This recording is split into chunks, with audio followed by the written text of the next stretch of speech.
Ini mohon izin membuka masker. Saudara-saudara, salam sejahtera bagi kita semua. Orang bikin yel-yel dulu. Kalau saya bilang haleluya, saudara-saudara bilang puji Tuhan. Kalau saya bilang haleluya, saudara-saudara bilang puji Tuhan. Boleh eksperimen? Boleh. Haleluya. Haleluya, haleluya, haleluya. Haleluya, haleluya. Putar. Kalau saya bilang puji Tuhan, saudara-saudara bilang haleluya. Kalau saya bilang puji Tuhan, saudara-saudara bilang haleluya. Boleh? Puji Tuhan. Puji Tuhan, puji Tuhan. Mantap. Haleluya, haleluya, puji Tuhan. Puji Tuhan, haleluya. Mantap. Beri kemuliaan untuk Yesus. Saudara-saudara, setiap ibadah-ibadah seremonial seperti sekarang, ibadah-ibadah minggu, itu selalu ada unsur pengakuan dosa. Setiap ibadah-ibadah ritual seperti ini, ibadah-ibadah minggu, selalu ada unsur pengakuan dosa. Pasti itu. Nah, untuk apa ada unsur pengakuan dosa? Di situ kita mengaku dosa, dan di situ kita mengaku salah, kita meminta maaf, dan termasuk bertobat.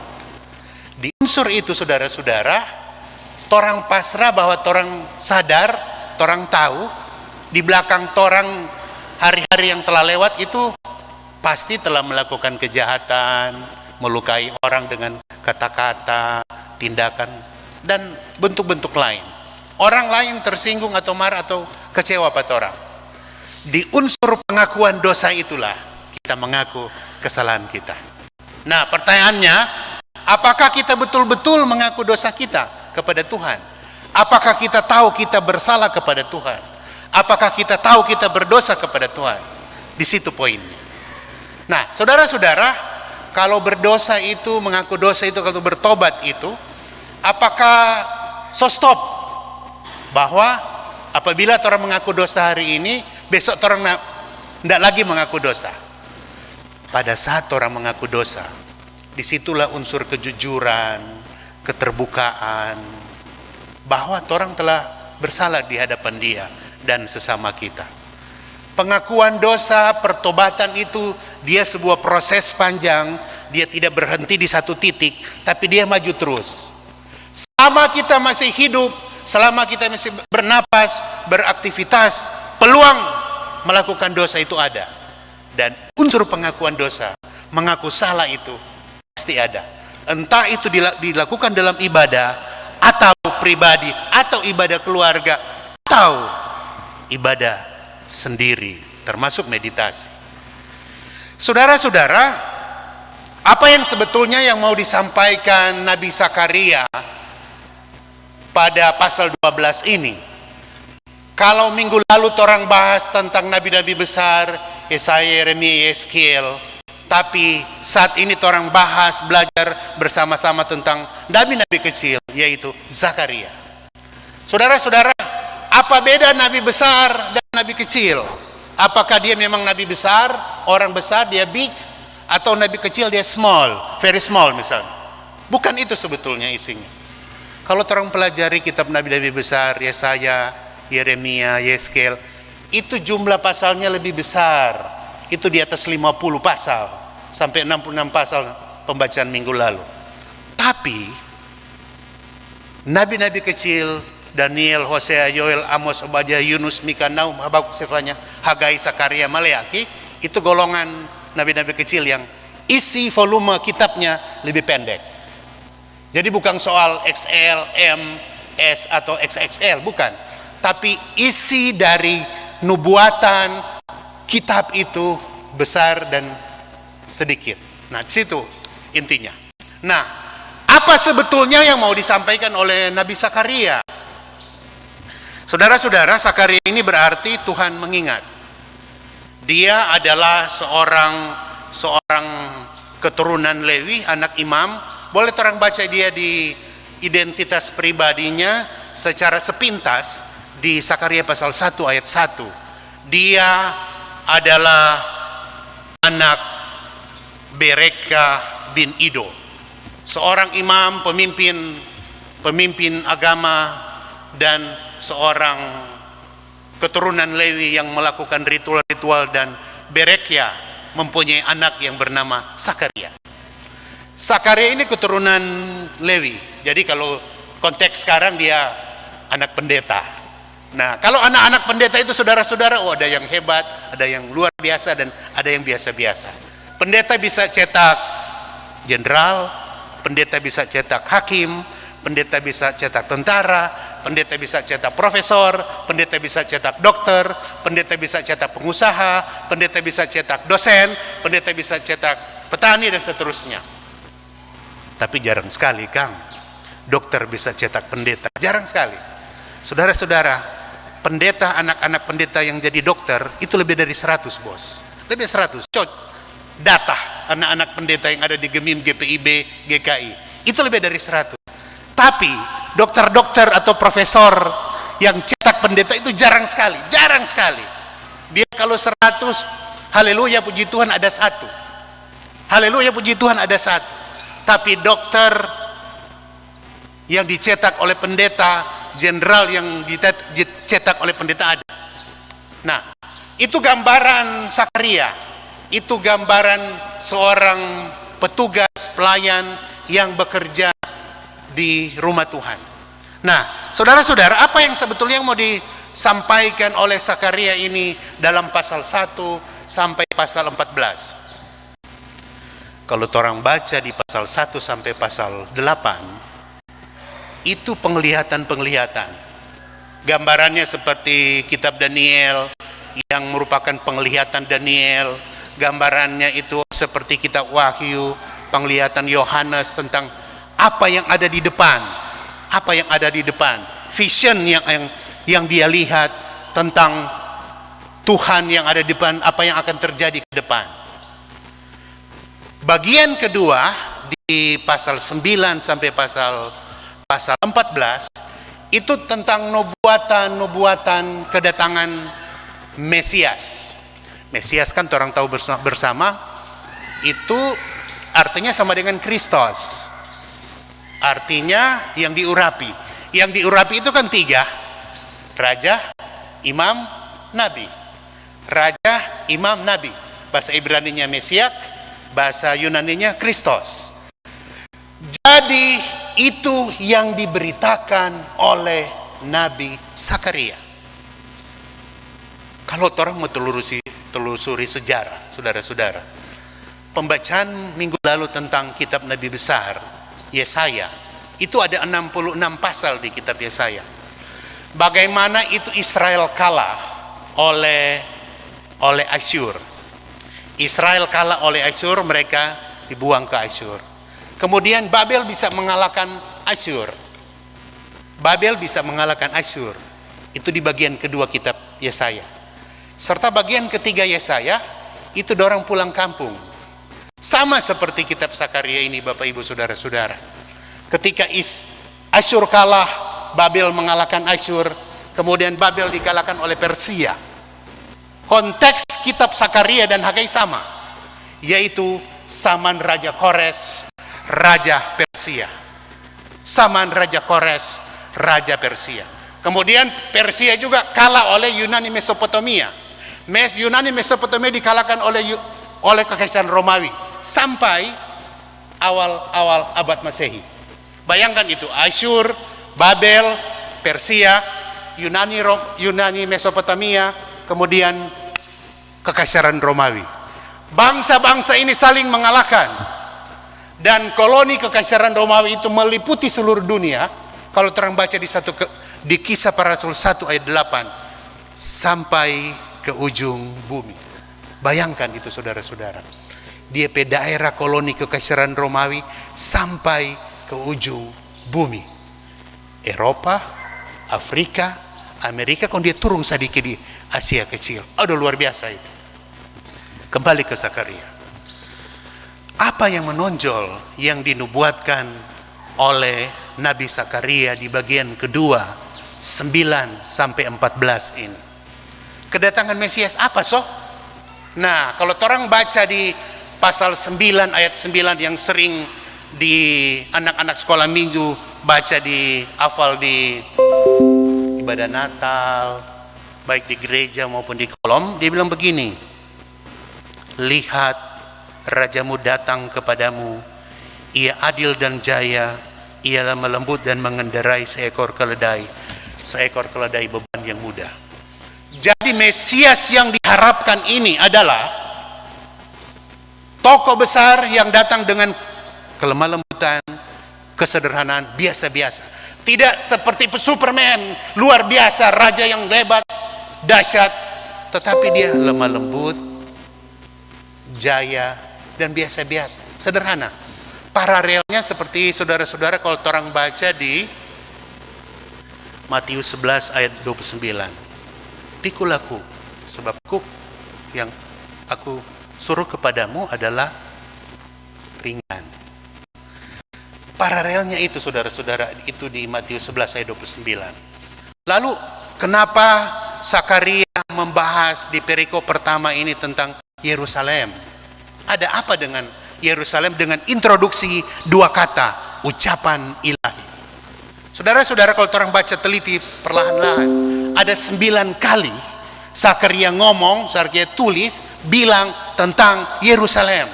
9 kali dia bilang tentang Yerusalem, Yerusalem. Rupanya nih Yerusalem ini golden boy. Dia anak mas. Dia bikin salah selalu angka. Dia bikin salah selalu bela. Dia bikin salah selalu pelo. Dia bikin salah selalu dapat pembelaan. Nah, untuk itu dengan bahasa-bahasa simbol, Sakaria bilang tentang Yerusalem. Siapa yang lawan Yerusalem, siapa yang memusuhi Yerusalem, dia akan seperti bingung, gila, buta, luka parah. Bayangkan itu kata-kata narasi Sakaria begitu kasar dan begitu unik. Luka parah, bingung, gila dan buta. Mulai dari ayat 5, mulai dari ayat 3. Luka parah, bingung, gila dan buta. Jadi kata-kata yang kasar yang digunakan oleh Sakaria yang menunjukkan bahwa pembelaan Tuhan itu ada pada Yerusalem, ada pada golden boy ini. Sehingga saudara-saudara di ayat 9 bilang dengan keraslah, maka pada waktu itu aku berikhtiar untuk memunahkan segala bangsa yang menyerang Yerusalem. Waduh, ini pembelaan luar biasa Sakaria ini terhadap Yerusalem. Kalau orang lihat sejarah tahun 1947, perang Yom Kippur, perang 6 hari, bagaimana Mesir berkoalisi dengan negara-negara Arab, Yordan, Libanon, Liga Arab menyerang Israel. So kepung 5 negara Arab, so kepung, so kancing, so gatenya nak kalah. Aduh luar biasa nih Israel ini.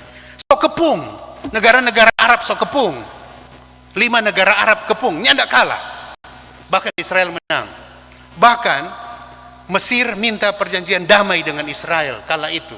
1947 ketika Israel menang, 1968 ketika Israel bisa mengalahkan negara-negara Arab. Luar biasa itu saudara, kalau kita melihat catatan sejarah. Nah, ucapan introduksi di pasal 12 tentang ucapan ilahi ini menandakan bahwa nubuat yang disampaikan oleh Sakaria berasal dari Tuhan. Dia mengatakan di ayat 1 bahwa Tuhan itu pencipta langit dan bumi. Dia pencipta langit dan bumi dan memberikan roh kepada mereka, memberikan roh kepada semua ciptaannya. Siapa satu Tuhan yang dimasukkan oleh Sakaria? Siapa satu Tuhan yang dimasukkan oleh Sakaria? Kalau orang lihat juga catatan sejarah, Tuhan menurut Mesir itu adalah matahari. Orang Mesir memandang Tuhan itu matahari. Orang Kanaan memandang Tuhan itu adalah tanah. Orang-orang Yunani memandang Tuhan itu adalah dewa-dewi. Tetapi perjanjian lama di Kejadian 1 dan Sakaria 12 bilang Tuhan itu adalah pencipta langit dan bumi, pencipta alam semesta dan segala isinya, termasuk manusia, termasuk orang. Kalau orang baca di Lukas pasal 10 tentang orang Samaria yang murah hati, Yesus tanya, Kang, who is the neighbor? Siapa tuh sesama? Who is the neighbor? Kok Yesus bilang, tuh sesama itu orang-orang di sekitar ngana. Mau tidak pandang latar belakang keluarga, tidak pandang latar belakang suku, agama, pendidikan. They are our neighbor. Dorang tuh orang sesama. Teologi modern bilang, saudara-saudara, sesama itu sebetulnya tidak hanya mencakup manusia. Tetapi sesama itu menurut teologi modern sekarang yang sudah di-upgrade, itu semua ciptaan Tuhan di lingkungan kita. Sesama itu adalah semua ada di sekitar kita. Siapa dorang? Udara, tanah, air, gunung, laut, sungai, hewan, pohon, dan seterusnya. They are our neighbor. Dorang terampil sesama. Bukan cuma manusia sesama, tapi ciptaan Tuhan yang lainnya, they are our neighbor. Dia terampil sesama. Saudara-saudara, ada kata kiasan di teks ini, atau kata-kata simbol di teks ini, yaitu di ayat 2 tentang pasu dan anglo berapi di ayat 6. Pasu di ayat 2, Yerusalem menjadi pasu. Di sini saudara-saudara, pasu itu semacam piala atau mangkuk yang berisi anggur sebagai simbol penghakiman. Bagi yang melawan bagi yang dihukum akan mendapat penghakiman, dan anglo berapi di ayat 6 itu berarti sebuah wadah yang terbuka yang di atasnya berisi bara api. Bangsa-bangsa yang menyerang Yerusalem berniat berperang melawan Yerusalem akan dihukum. Betapa sangat berharganya, hebatnya Yerusalem ini, saudara-saudara. Ketika Israel Raya itu bisa jadi dua, kan? Israel Selatan menurut 1 Raja-Raja 12 dan Israel Utara. Israel Utara ibu kotanya Samaria tetap memakai nama Israel. Israel Selatan dengan nama Yehuda tetap dengan memakai ibu kota Yerusalem. Yehuda dengan suku Yehuda, Benyamin, dan Lewi. Sisanya itu Ruben, Simon, dan seterusnya. Keluarga suku-suku yang di utara dianggap memberontak kepada keluarga Daud. Mereka tidak setia kepada Daud. Orang-orang Yehuda atau orang yang selatan memusuhi orang utara karena sebagai pemberontak keluarga Daud. Untuk itulah diulang lagi di perikop kedua, saudara-saudara, tentang ratapan atas dia yang tertikam. Kesetiaan kepada Daud, simbol bagaimana Daud dihormati sebagai raja yang diagung-agungkan oleh Israel Raya. Nah, apa sebetulnya saudara-saudara yang mau disampaikan dalam perikop kedua ini tentang ratapan? Ratapan kan itu melebihi menangis. Menangis kan cuma meleleh air mata. Tapi ratapan itu disertai dengan tangisan dan teriak-teriak. Dia bisa banting-banting, dia bisa bakuku, bisa ratapan. Teman saya, saudara-saudara, dia seorang bankir. Dia punya masalah berat di rumah tangga. Keluarganya hancur lebur. Istrinya, pokoknya anak-anaknya juga hancur lebur. Dia seorang bankir, tiba-tiba dia vlogel dari kantor. Dia tidak aktif, tidak masuk kantor. Kemudian dia pulang kampung. Kebetulan dia ada properti di kampung, ada telaga sedikit jauh dari kampung, sekitar 3-4 km dari kampung.